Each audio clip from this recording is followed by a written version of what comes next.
Welcome to another episode of my Curious Mind podcast, where I like to explore all the amazing things and going on in our society, and also sometimes some of those curious thoughts and questions that I have floating around in my head.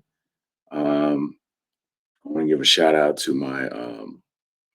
slash hello to my beautiful wife.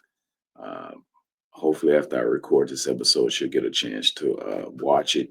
She usually joins me on each of the episodes, but we're currently some distance from each other. She's out of town working, and I really couldn't get her schedule lined up so she could join me. But hopefully, on the next episode, she definitely can join me a little bit about what I've been doing since the last episode. I've really been trying to get better at getting bringing you all good podcast content and perfecting my craft and kind of getting better at good, I guess, episode ideas and good information and things like that. And really, overall, just trying to get better at bringing you all this content. I definitely want to try to get better at doing more episodes, but I think as I move along, I'll definitely get in a position where I'll definitely do more episodes and things like that. But hey, let's get to it. Let's see what we got going on for this today's episode, and we can move right into it here.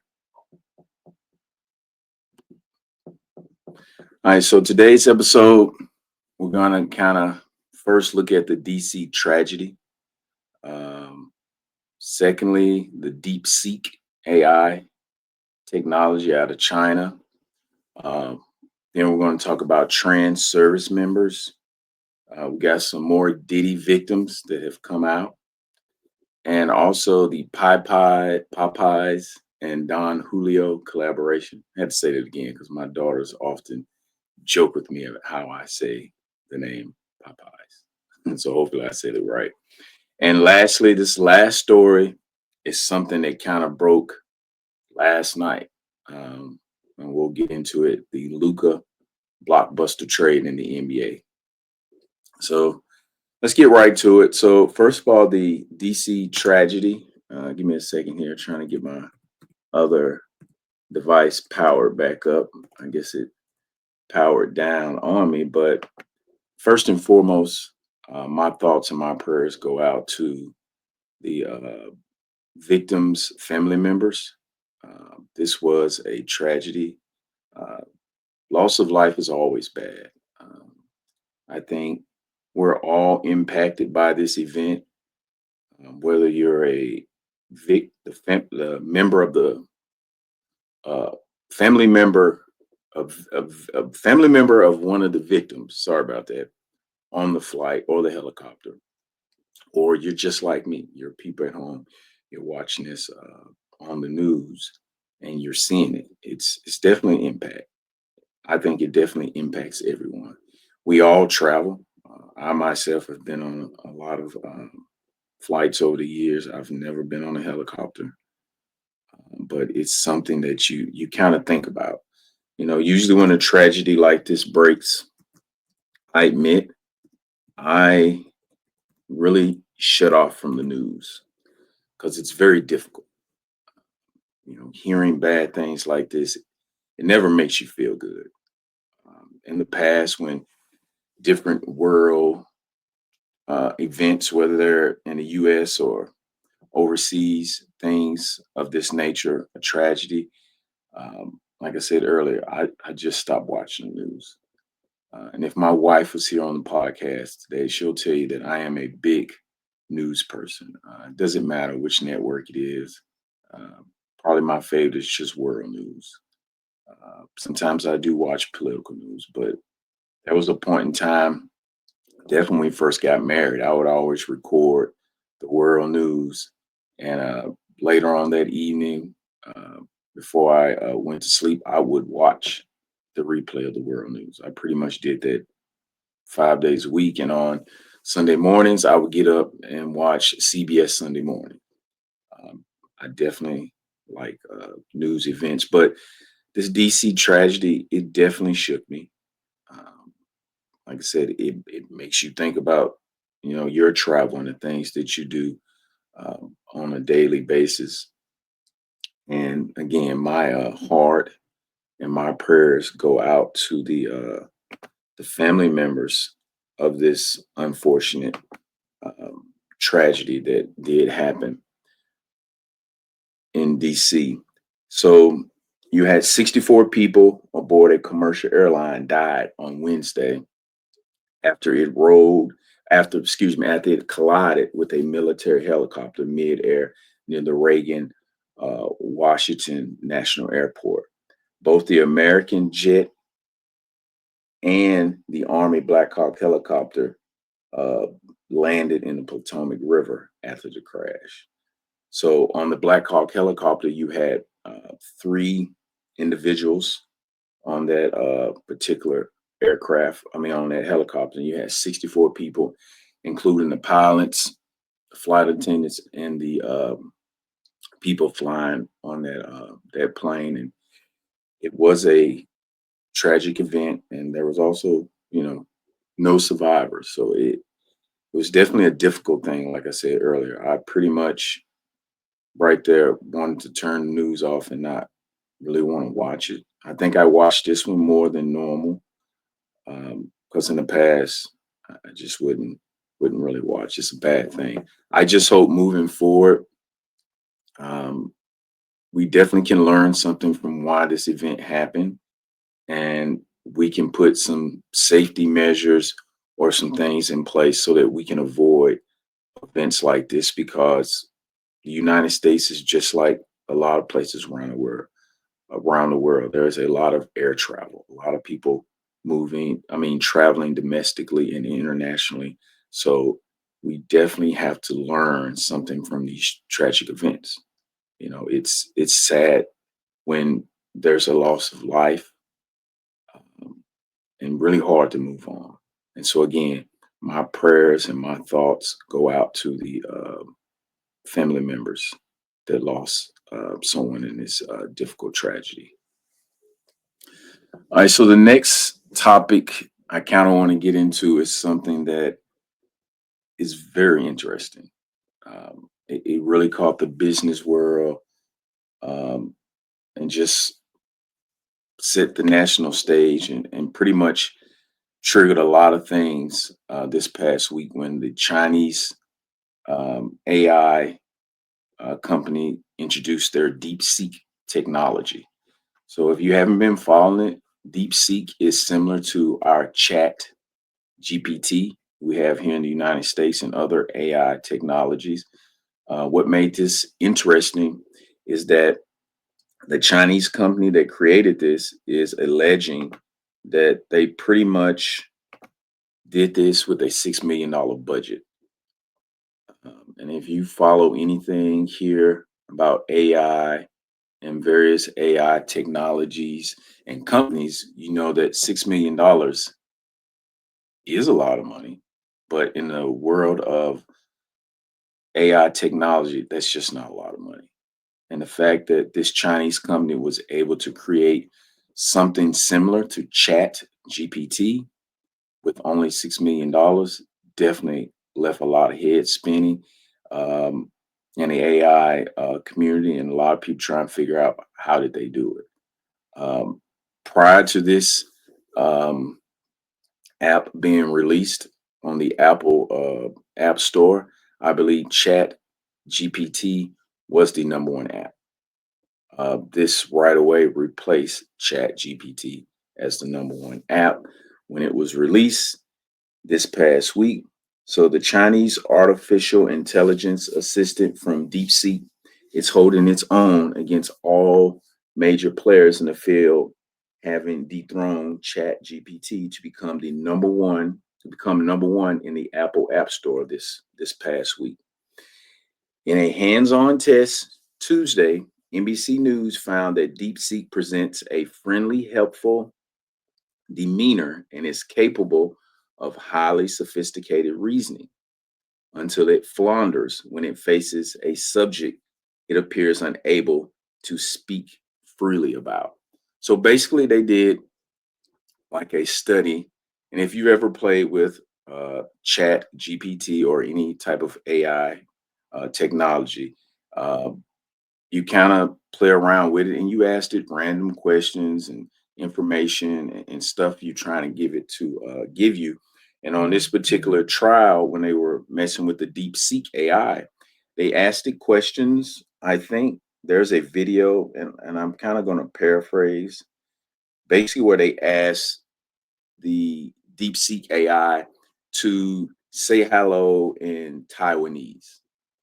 And right away, DeepSeek said it gives like an error message, offline, please try again later.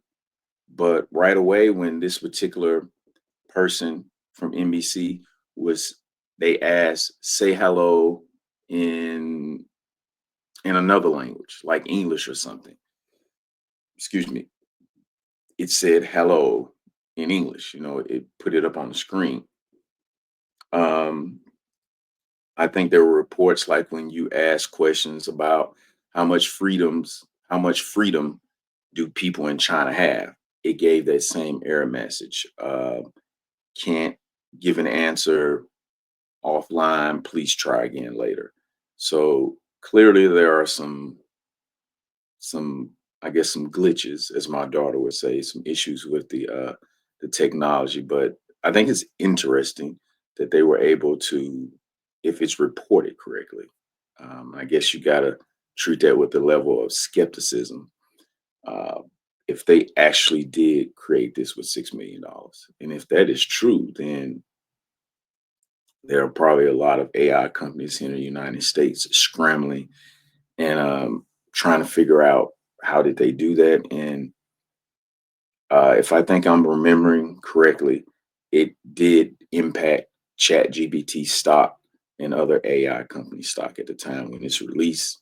They actually, kind of went down in value a little bit because of this Chinese company releasing DeepSeek. But hey, I would suggest you try it for yourself. I was able to download it and play with it a little bit, and I did get a couple of errors, but a lot of general information and searches, I got responses right away. And I have used Chat GPT a little bit, so it was similar in the responses. But again, you should definitely try it for yourself, and this will be an interesting story to follow in the months and years to come, and see how this is going to turn out. All right, so the next thing I kind of want to get into is another story that broke this past week about trans service members.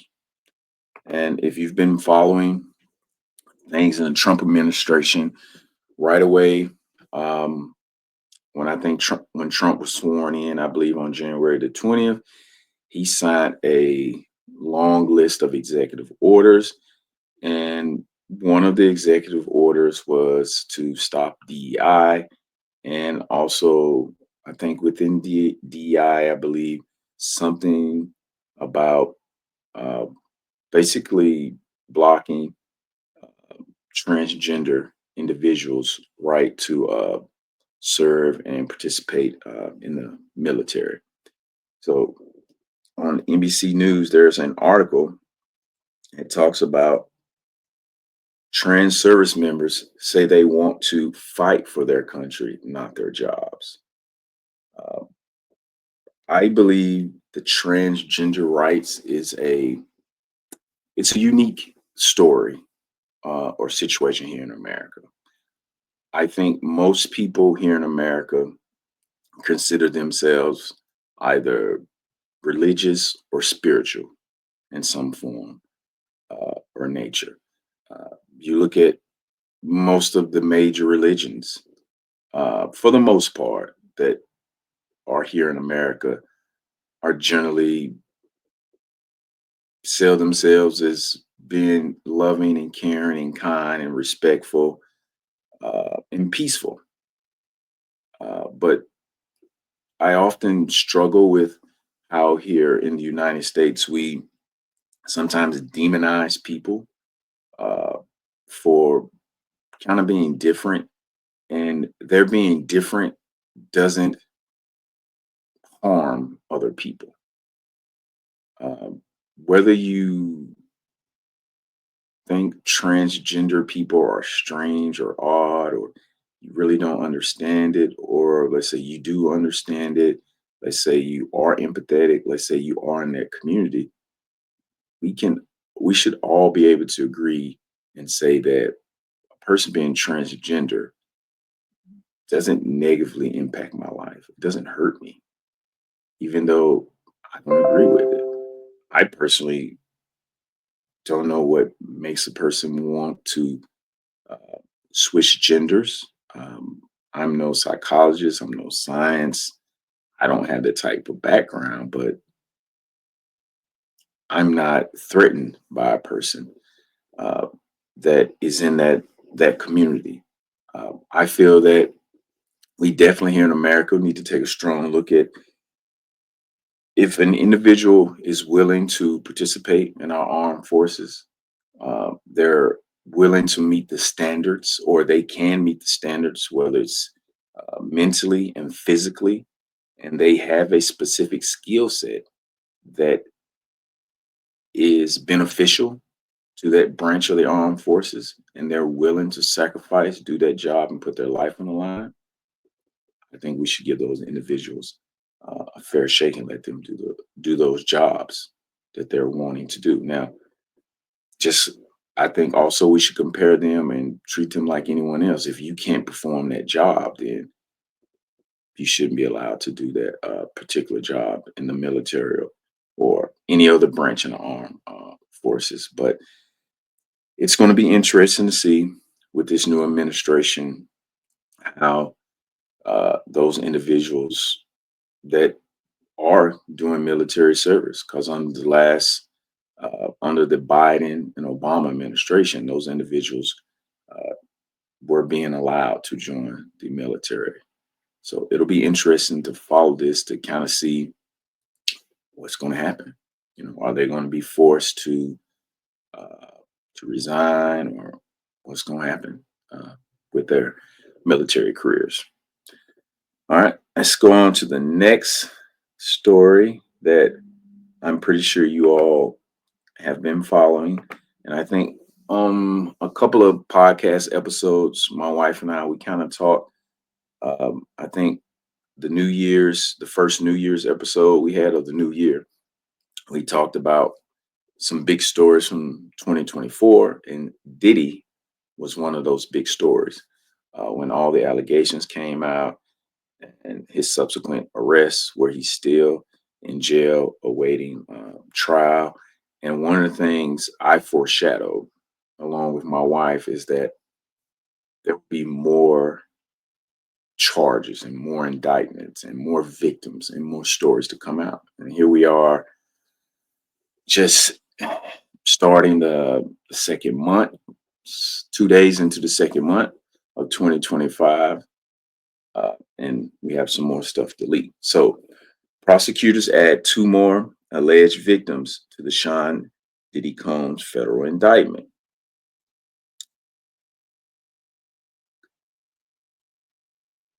All right, so Combs was indicted in the Southern District of New York in September on charges for sex trafficking, racketeering, and transportation to engage in prostitution.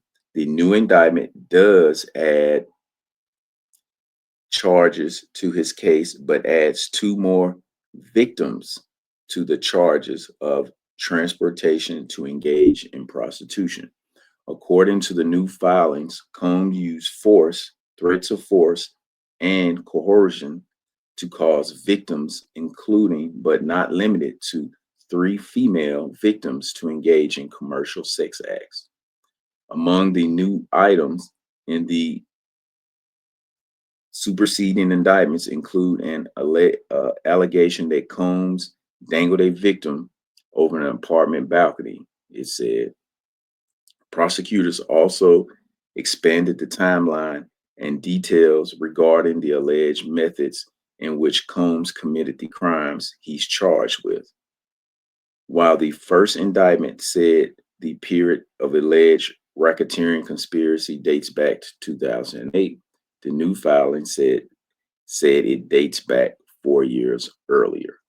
So just like I kind of had theorized in January that more charges will be coming. Here we are. We get more charges slash indictments, I guess you can say, in the Diddy saga, the ongoing saga. You know, one of the most interesting things about all these charges or indictments on Diddy is the sex trafficking. Uh, I personally think sex trafficking is a crime, and if you're actually sex trafficking someone, it is a horrible thing. Um, I do think their the prosecutor's initial charges back in I guess the fall of 2024, I think was an overreach. I think they overcharged him. I think eventually some of these charges are going to drop and they're not going to stick. But I guess if you're really trying to get something to stick on a person, you probably overreach. Because if you charge them, let's say with 50 things, and let's say five of them stick, you know, as a prosecutor, you've done your job. But these last two things that came out this past week doesn't really surprise me.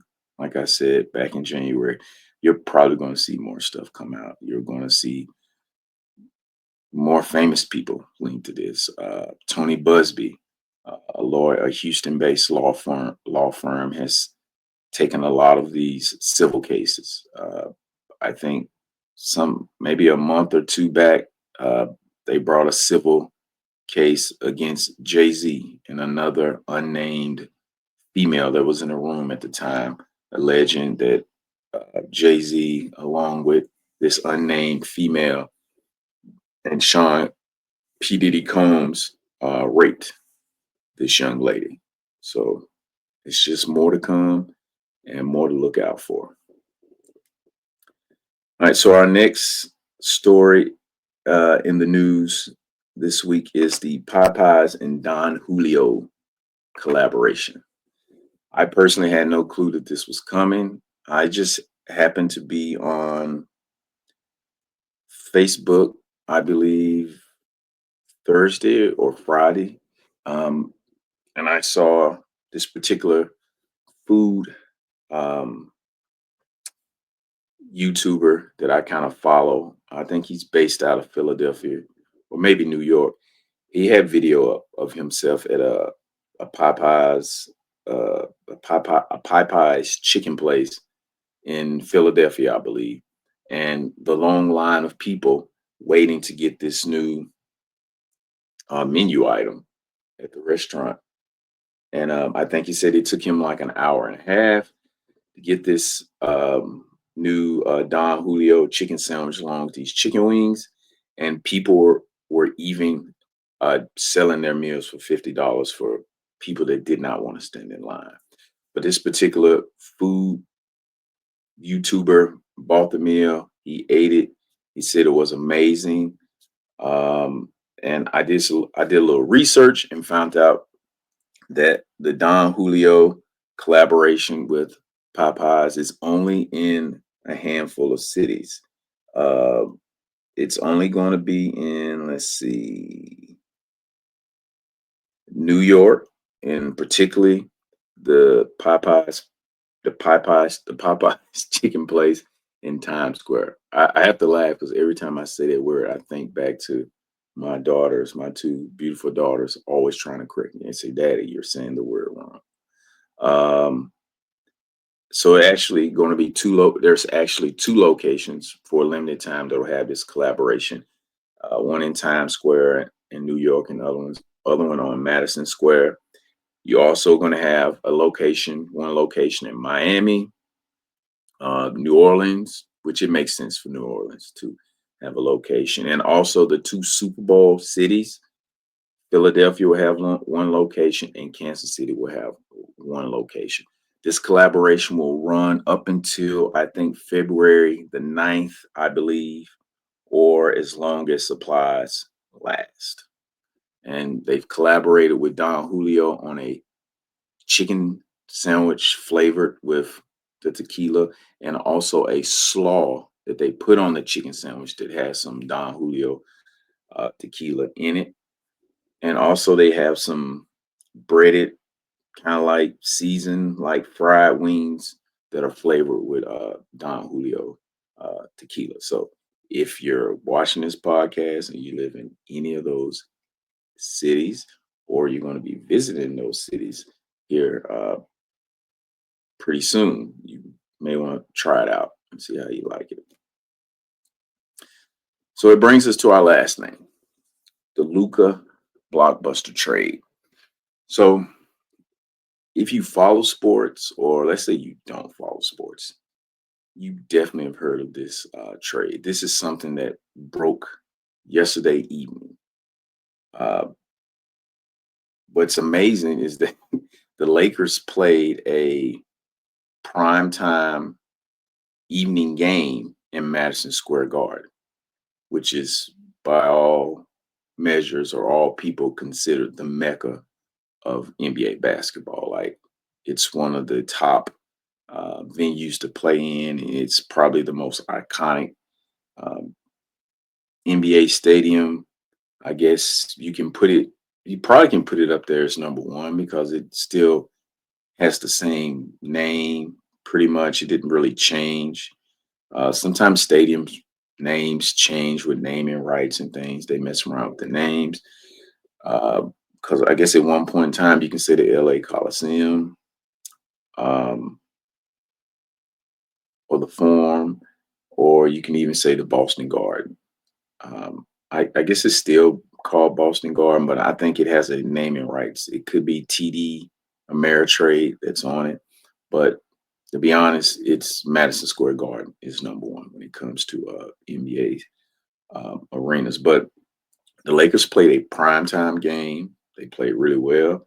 LeBron James had a 30-point triple double. He pretty much dominated. He looked like he was 10 years younger, even though he's playing excellent at the age of 40.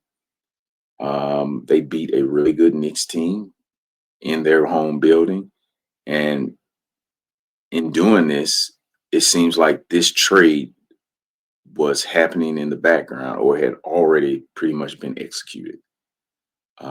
It was announced later that yesterday evening after the game, and both from reports, both LeBron and Anthony Davis, along with Luka, had no clue that this was happening. This shocked all of them. This is a shocking trade from the standpoint Luka. If you rank NBA players, he's probably in most lists uh, in the top three, at least top five. I would say top three. He's in there. And to trade a player of his caliber and his age at the age of 25, who, based on NBA years, he hasn't reached his prime yet. His prime will probably be 27 or 28ish, and he's only 25. I believe he turns 26 at some point this year. But it's just a shocking trade. And then you trade him for AD. AD is an amazing player, excellent player. He's 31, so he's essentially in his prime. Um, I believe there's a six-year age difference between the two players, but based on all reports, there was no beef, no issues with LeBron James and Anthony Davis. There was no issues with Anthony Davis in the front office with the Lakers. There's no issue with LeBron James in the front office with the Lakers. There's no issue with AD and the coach. There's no issue with LeBron James and the coach. This is just overall, altogether, a shocking, strange, and weird trade. I admit, of all of my years of watching basketball, this is the oddest And the most shocking trade that I have ever uh, lived through. Even going back to some of the KD trades, you kind of could see the KD trade coming. Some of those trades, even the James Harding trade, you could see that. You saw that coming when he left Houston. You could see that when he left the Nets. You could see that. This is just a shocking trade. And even from the Mavericks' perspective, based on all the reports, there was nothing out there about him requesting a trade. There's only been one thing pretty much leaked out there by either team. I think the Mavs GM in a statement basically mentioned that the Mavericks value defense. And even though you value defense, I guess what I would be thinking, even though the Mavericks GM said they value defense, if you're going to trade Luka, you'd have to get more for him. This is basically, they're just swapping players if you look at it. The other players in the trade really don't matter. They're just swapping players. And based on the reports, the Lakers were not seeking this trade. Anthony Davis did not ask for a trade. LeBron James didn't request that they trade Anthony Davis. There was nothing internally going on with the Lakers. The reports state that the Mavericks picked up the phone a couple of days ago and called LA about this. LA took a couple of days. They kicked it around. Talked about it, and they came to the conclusion that, hey, it's a no-brainer. Let's do the trade. The trade definitely makes sense in the long run for the Lakers, uh, in the future. But the only concerning thing that I would have about Luka is that he is an excellent player. Um, he is worthy of his top three talent in the league, I mean, in the world. But one thing I've always noticed about him that he's just not in good shape. Um, I think when you're very young, you definitely can get away with it. But imagine what Luca would be if he took care of his body. And I'm not talking about shape of having uh, cut muscles or a bulk in your triceps and your biceps and all of that. That doesn't really mean anything because you can have definition in your body and be in horrible cardio condition. He just looks like he's out of shape. He looks winded. Um, he's not the best help defender. He struggles to stay in front of his man on defense. I think teams often, when he's on defense, they put him in a pick and roll so they can get a switch and they hunt him out on the floor and they go at him. There was even a game maybe 3 years ago where basically the Lakers played the Mavericks in Dallas, and they basically said we're just keeping Luka in the pick and roll, and we're going right at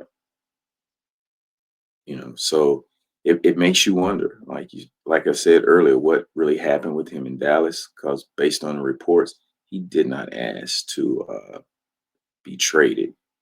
He's still on a contract for another year and a half, and I'm shocked just as much as everyone else is definitely shocked. So this will be an interesting story to see in the weeks to come. I think Luca is out with a calf strain, which is soft tissue injury, which is also a one of those injuries is a fitness injury, and how well you prepare your body, um, how well your weight is. Do you keep your weight down? It's a conditioning injury. So it'll be interesting, like I said, moving forward, how well this pans out for both teams. I think right now the Mavericks probably do better with the trade. Anthony Davis has an abdominal strain, but it's nothing that's going to be long term. So once he comes on the court and you pair him with Kyrie and some of the other players, I think they should be able to figure the situation out quicker. Luka and LeBron playing with each other is a very interesting pairing. LeBron is a ball dominant player. Luka is a ball dominant player, but I think LeBron, now he's gotten older. He's 40 and still playing at a high level.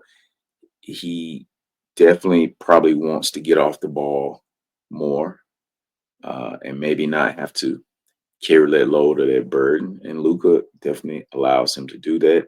And Luka probably helps the Lakers at the end of games in those last 5 or 7 minutes, the money time in basketball, to get some points and facilitate the offense, and you know, and definitely carry that burden and that load going down the stretch in the game. But just like any trade in the NBA, we just gotta let it play out, you know.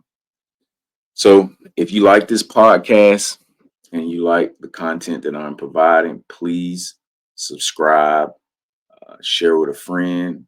I pledge to keep working at it, to keep uh, doing more podcasts, and hopefully I get better and I can bring you better content, and I can get this podcast viewership viewership up, and I can get more subscribers. But until next time, everyone stay safe and peace.